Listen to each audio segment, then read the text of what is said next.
Si te encuentras con un miembro de ese selecto club, los 12 verdaderos pescadores, entrando en el Hotel Vernon para la cena anual del club, observarás, al quitarse el abrigo, que su chaqueta de noche es verde, y no negra. Si suponiendo que tengas la audacia de dirigir la palabra a un ser así, le preguntarás, ¿por qué? Probablemente te responderá que lo hace para evitar ser confundido con un camarero. Te retirarás entonces abatido, pero dejarás tras de ti un misterio aún sin resolver y una historia digna de ser contada. Si siguiendo con la misma vena de conjeturas improbables, te encontraras con un sacerdote modesto y trabajador llamado el Padre Brown y le preguntaras ¿cuál fue la suerte más singular de su vida?, probablemente respondería que en conjunto su mejor golpe fue en el Hotel Vernon, donde evitó un crimen y quizás salvó un alma, simplemente escuchando unos pasos en un pasillo. Quizás esté orgulloso de esta maravillosa conjetura suya, y es posible que la mencione, pero como es inmensamente improbable, que alguna vez asciendas lo suficiente en el mundo social para encontrar a los 12 verdaderos pescadores, o que alguna vez desciendas lo suficiente entre los barrios bajos y criminales para encontrar al Padre Brown, me temo que nunca oirás la historia, a menos que la escuches de mí. El Hotel Vernon, en el que los 12 verdaderos pescadores celebraban sus cenas anuales, era una institución que solo puede existir en una sociedad oligárquica, que casi ha enloquecido con los buenos modales. Era algo que no ganaba atrayendo a la gente, sino rechazándola. El Hotel Vernon se encontraba, como por accidente, en la esquina de una plaza en Belgravia. Era un hotel pequeño y muy incómodo, pero sus mismas incomodidades se consideraban como muros que protegían una clase particular. La única mesa grande para cenas era la famosa mesa de la terraza, que estaba abierta al aire en una especie de baranda, con vistas a uno de los jardines más exquisitos de Londres. El dueño actual del hotel era un judío llamado Lever, que ganó casi 1 millón, haciendo que fuera difícil entrar en él. Por supuesto, combinaba esta limitación en el alcance de su empresa, con el más cuidadoso refinamiento en su desempeño. Los vinos y la cocina eran realmente tan buenos como cualquiera en Europa. El propietario conocía a todos sus camareros como los dedos de su mano. Solo había 15 en total. Era mucho más fácil convertirse en miembro del Parlamento que convertirse en camarero en ese hotel. Cada camarero era entrenado en terrible silencio y suavidad, como si fuera un sirviente de un caballero, y de hecho, generalmente, había al menos un camarero por cada caballero que cenaba allí. El club de los 12 verdaderos pescadores no habría consentido cenar en ningún otro lugar, porque insistía en una privacidad lujosa, y se habría sentido bastante perturbado por la mera idea de que cualquier otro club estuviera cenando en el mismo edificio. En la ocasión de su cena anual, los pescadores tenían la costumbre de exponer todos sus tesoros, especialmente el famoso juego de cuchillos y tenedores de pescado, cada uno exquisitamente labrado en plata con forma de pez, y cada uno cargado en la empuñadura con una gran perla. Estos siempre se disponían para el plato de pescado, y el plato de pescado siempre era el más magnífico en ese magnífico banquete. La sociedad tenía un gran número de ceremonias, pero no tenía historia ni objetivo. Ahí residía su carácter tan aristocrático. No tenías que ser nada para ser uno de los 12 pescadores. A menos que ya fueras un cierto tipo de persona, ni siquiera oías hablar de ellos. Había existido durante 12 años. Su presidente era el señor Audley, y su vicepresidente era el duque de Chester. Si he logrado en alguna medida transmitir la atmósfera de este espantoso hotel, el lector puede sentir una natural curiosidad sobre cómo llegué a saber algo sobre él, y puede incluso especular sobre cómo una persona tan ordinaria como mi amigo el Padre Brown llegó a encontrarse en esa dorada galería. En cuanto a eso, mi historia es simple, o incluso vulgar. Conocí al Padre Brown por casualidad, en un retiro espiritual donde él daba una charla, y la amistad surgió, sin más.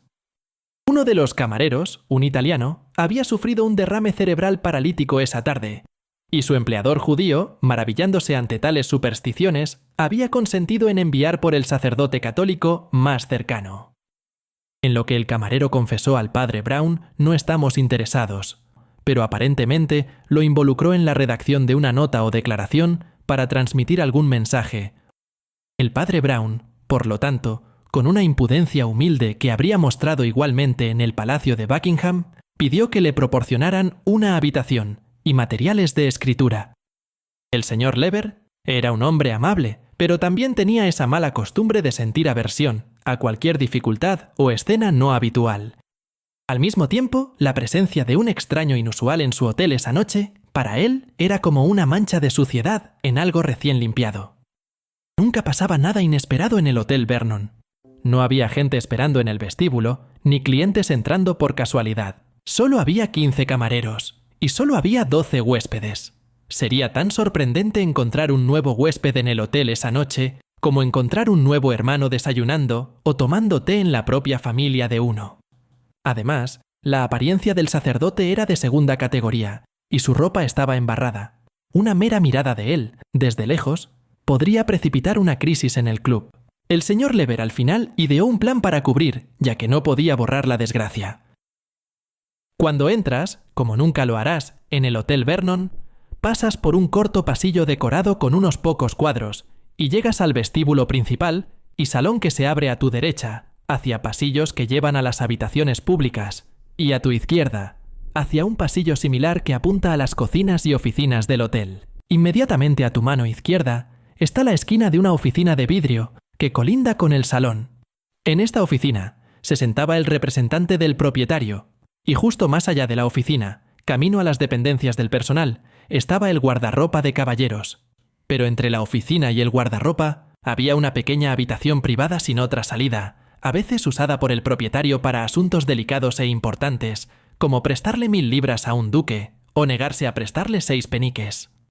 La historia que el padre Brown estaba escribiendo probablemente era una historia mucho mejor que esta, solo que nunca se sabrá, pero puedo afirmar que era casi igual de larga, y que los últimos 2 o 3 párrafos eran los menos emocionantes y absorbentes. Mientras el padre Brown escribía la última y menos esencial parte de su documento, se encontró escribiendo al ritmo de un ruido recurrente afuera.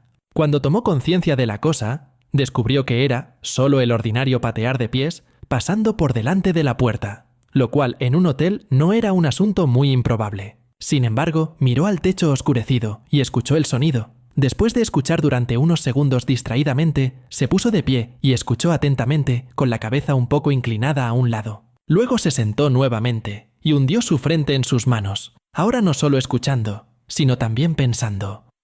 Los pasos afuera, en cualquier momento dado, eran como los que uno podría escuchar en cualquier hotel.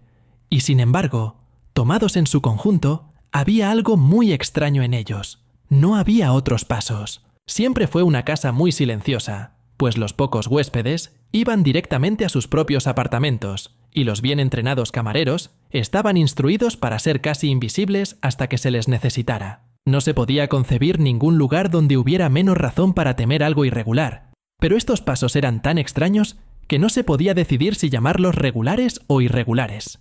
El padre Brown los siguió con el dedo en el borde de la mesa, como un hombre que intenta aprender una melodía en el piano. Primero, venía una larga ráfaga de pequeños pasos rápidos, como los que haría un hombre ligero en una carrera caminando. En cierto punto, se detenían y cambiaban a una especie de paso lento y oscilante, contando una cuarta parte de los pasos, pero ocupando aproximadamente el mismo tiempo. En el momento en que el último pisotón resonante había desaparecido, volvía de nuevo el correr o el ondular de pies ligeros. Ciertamente era el mismo par de botas, en parte porque, como se ha dicho, no había otras botas cerca, y en parte porque tenían un pequeño, pero inconfundible chirrido. El padre Brown tenía la clase de cabeza que no puede evitar hacer preguntas, y sobre esta cuestión aparentemente trivial, su cabeza casi se partió. Había visto a hombres correr para saltar, había visto a hombres correr para deslizarse, pero ¿por qué diablos un hombre debería correr para caminar? ¿O por qué debería caminar para correr? El hombre estaba caminando muy rápido por una mitad del corredor, para caminar muy lento por la otra mitad, o estaba caminando muy lento en un extremo, para tener el placer de caminar rápido en el otro. Ninguna sugerencia parecía tener mucho sentido. Sin embargo, cuando comenzó a pensar detenidamente, la misma negrura de su celda parecía hacer sus pensamientos más vívidos. Comenzó a ver como en una especie de visión, los fantásticos pies brincando por el corredor. El padre Brown comenzó a preguntarse con más exactitud qué sugerían los pasos, tomando primero el paso lento, que ciertamente no era el paso del propietario. No podría ser un sirviente o mensajero esperando instrucciones. No sonaba así. No, Ese paso pesado pero elástico, con una especie de énfasis descuidado, no especialmente ruidoso, pero sin importar el ruido que hacía, pertenecía solo a uno de los animales de esta tierra. Era un caballero de Europa Occidental, y probablemente uno que nunca había trabajado para ganarse la vida. Justo cuando llegó a esta certeza, el paso cambió al más rápido, y pasó por la puerta febrilmente como una rata. El oyente observó que aunque este paso era mucho más rápido, también era mucho más silencioso, casi como si el hombre caminara de puntillas. De repente, saltó de pie con una nueva idea en la cabeza y se acercó a la puerta. Su habitación no tenía salida directa al pasillo, pero daba de un lado a la oficina de vidrio y del otro al guardarropa. Intentó la puerta hacia la oficina y la encontró cerrada con llave. Luego miró la ventana y por un instante olió el mal, como un perro huele ratas. El padre Brown arrojó su papel y, sabiendo que la puerta de la oficina estaba cerrada, se dirigió de inmediato al guardarropa del otro lado. El encargado de este lugar estaba ausente, probablemente porque los únicos huéspedes estaban cenando, y su trabajo era innecesario. Después de buscar a tientas a través de un gris bosque de abrigos, descubrió que el guardarropa daba al corredor iluminado en forma de una especie de mostrador o media puerta, como la mayoría de los mostradores, a través de los cuales todos hemos entregado paraguas y recibido boletos. Había una luz inmediatamente encima del arco de esta abertura que proyectaba poca iluminación sobre el propio padre Brown, que parecía una mera silueta oscura contra la ventana del atardecer, detrás de él, pero arrojaba una luz casi teatral sobre el hombre que estaba fuera del guardarropa. Era un hombre elegante, con un traje de noche muy sencillo. Un crítico solo podría decir que su chaqueta negra estaba un tono por debajo de su figura y modales, e incluso abultaba y se arrugaba de una manera extraña.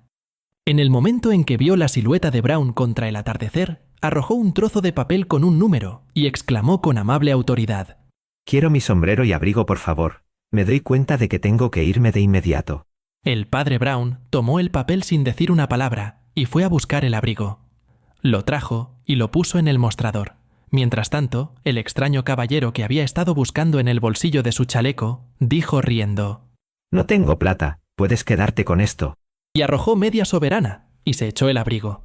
Creo, señor, que tiene algo de plata en su bolsillo. «¡Demonios! Si elijo darte oro, ¿por qué te quejas?» Porque la plata a veces es más valiosa que el oro. El desconocido lo miró con curiosidad y luego observó cuidadosamente la ventana detrás de su cabeza. Entonces pareció tomar una decisión. Puso una mano sobre el mostrador, saltó sobre él tan fácilmente como un acróbata y se alzó por encima del sacerdote, poniendo una mano enorme sobre su cuello. «Quédate quieto. No quiero amenazarte, pero...» Pues yo sí quiero amenazarte. Quiero amenazarte con el gusano que no muere y el fuego que no se apaga.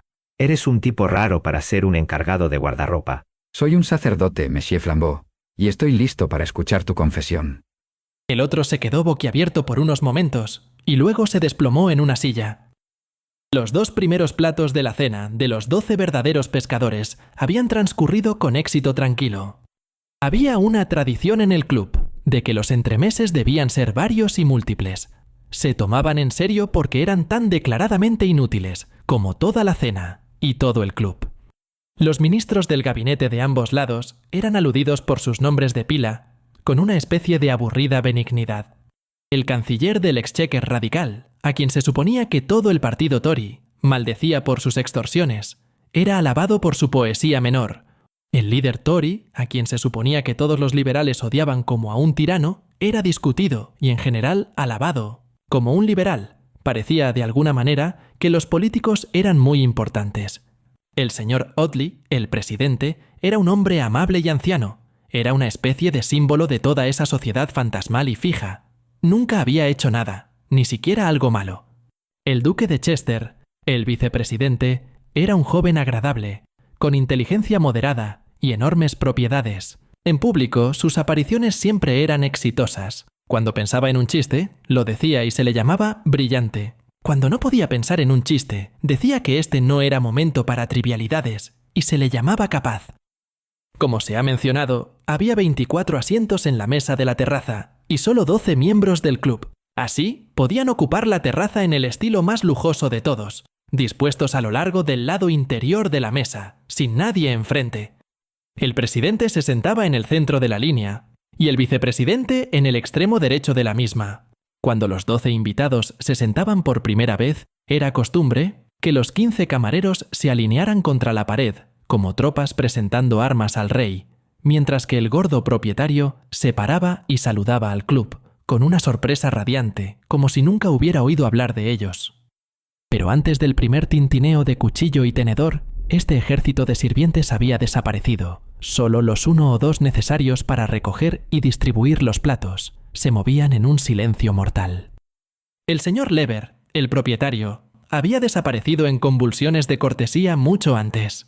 Sería exagerado decir que alguna vez volvió a aparecer positivamente, pero cuando el plato importante, el de pescado, estaba siendo llevado, había, ¿cómo lo diría?, una sombra vívida, una proyección de su personalidad que indicaba que estaba rondando cerca.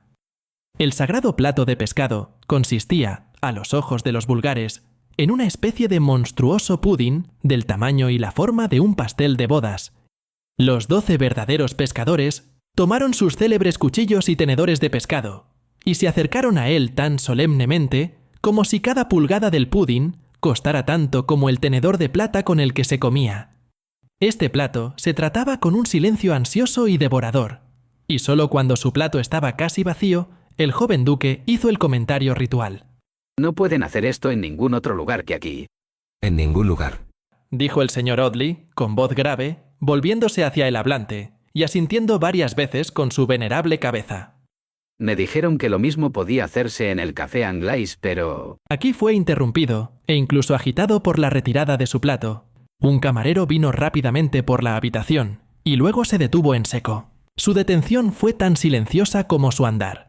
Pero todos esos caballeros vagos y amables estaban tan acostumbrados a la suavidad total de la maquinaria invisible que rodeaba y sustentaba sus vidas, que un camarero haciendo algo inesperado era un sobresalto y una sacudida. El camarero se quedó mirando unos segundos, mientras en cada rostro en la mesa se profundizaba una extraña vergüenza, que es completamente producto de nuestro tiempo. Un verdadero aristócrata histórico le habría arrojado cosas al camarero, empezando por botellas vacías y muy probablemente terminando con dinero. Un verdadero demócrata le habría preguntado ¿qué demonios estaba haciendo? Pero estos plutócratas modernos no podían soportar a un hombre pobre cerca de ellos. Que algo hubiera salido mal con los sirvientes era simplemente una vergüenza. Querían que la cosa, fuera lo que fuera, terminara. El camarero, después de quedarse rígido unos segundos, se dio la vuelta y salió corriendo de la habitación. Cuando volvió a aparecer en la habitación, fue en compañía de otro camarero con quien susurró y gesticuló. Luego, el primer camarero se fue, dejando al segundo camarero, y reapareció con un tercer camarero. Para cuando un cuarto camarero se había unido a este sínodo apresurado, el señor Audley sintió que era necesario romper el silencio en interés de la táctica. Usó una tos muy fuerte, en lugar de un martillo presidencial, y dijo: pero ¿qué ocurre? Un quinto camarero se había dirigido hacia él como una flecha, y le susurraba al oído. Lo siento, importante. ¿Podría el propietario hablar con usted? El presidente se volvió desconcertado, y con una mirada aturdida, vio al señor Lever acercándose a ellos con su torpe rapidez. Perdóneme, señor Audley, tengo grandes temores. ¿Sus platos de pescado se han llevado con los cuchillos y tenedores encima? Bueno, eso espero. ¿Lo vio? ¿Vio al camarero que se los llevó? ¿Lo conoce? ¿Conocer al camarero? Por supuesto que no. El señor Lever abrió las manos con un gesto de agonía. Nunca lo envié. No sé cuándo ni por qué vino. Envié a mi camarero a llevarse los platos y los encontró ya llevados. Ninguno de los presentes pudo decir nada, excepto el hombre de madera, el coronel Pound. Se levantó rígidamente de su silla, dejando a todos los demás sentados, ajustó su monóculo en el ojo y habló en un tono ronco, como si hubiera olvidado cómo hablar. ¿Quiere decir que alguien ha robado nuestro servicio de plata de pescado? El propietario repitió el gesto con las manos abiertas, y en un instante todos los hombres en la mesa estaban de pie. ¿Están todos sus camareros aquí? Oh sí, están todos aquí. Lo noté yo mismo. Siempre los cuento cuando entro. Se ven tan raros alineados contra la pared. Pero seguramente uno no puede recordar exactamente. Lo recuerdo exactamente.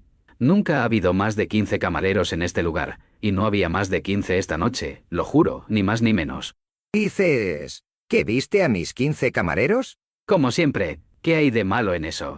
Nada, solo que no los viste, porque uno de ellos está muerto arriba.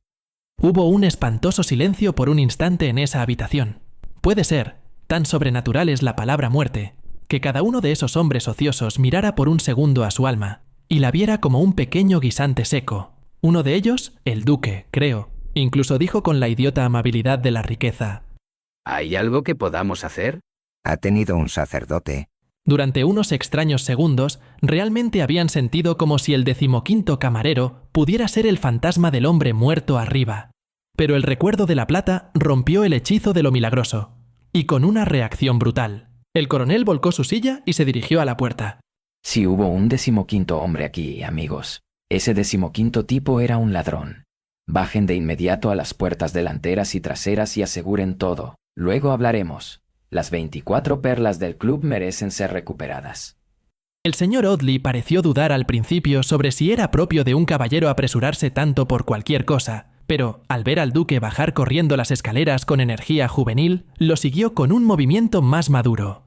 La multitud de comensales y sirvientes que se precipitó desordenadamente por los pasillos se dividió en dos grupos. La mayoría de los pescadores siguieron al propietario, a la habitación delantera para pedir noticias de cualquier salida. El coronel Pound, con el presidente, el vicepresidente y uno o dos más, se lanzaron por el pasillo que conducía a las dependencias del personal. Al hacerlo, pasaron junto a la tenue alcoba del guardarropa y vieron una figura baja y vestida de negro. Hola, allí. ¿Has visto a alguien pasar? La figura baja no respondió directamente a la pregunta, sino que dijo simplemente: Tal vez tengo lo que están buscando, caballeros. Se detuvieron, vacilando y preguntándose, mientras él se dirigía tranquilamente al fondo del guardarropa y regresaba con ambas manos llenas de plata reluciente, que colocó en el mostrador con la misma calma que un vendedor. ¿Lo tienes tú? Empezó el coronel, completamente descolocado por fin. Luego miró en la pequeña habitación tenue y vio dos cosas. Primero, que el hombre bajo estaba vestido como un clérigo.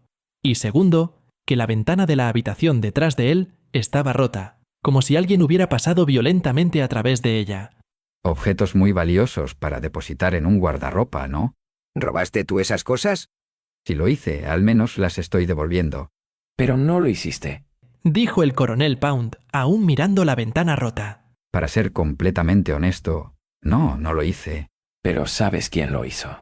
No sé su nombre real, pero sé algo sobre su peso de lucha y mucho sobre sus dificultades espirituales. Formé la estimación física cuando intentaba estrangularme y la estimación moral cuando se arrepintió. Vamos, hombre, ¿a arrepentirse? Curioso, ¿verdad? Que un ladrón y un vagabundo se arrepienta cuando tantos que son ricos y seguros permanecen duros y frívolos, sin dar fruto para Dios ni para el hombre. Pero, bueno, si me disculpan, se están adentrando un poco en mi campo.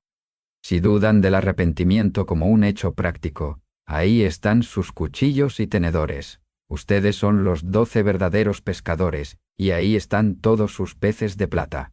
Atrapaste a este hombre. Sí, lo atrapé. Hubo un largo silencio.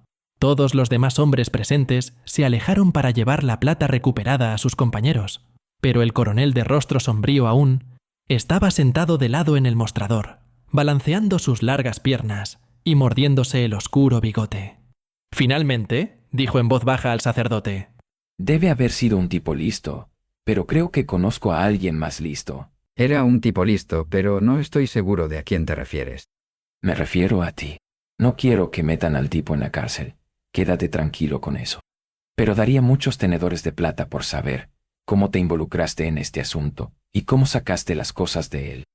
Bueno, no debo decirte nada sobre la identidad del hombre, ni su propia historia, pero no hay ninguna razón particular por la que no pueda contarte los meros hechos que descubrí por mí mismo.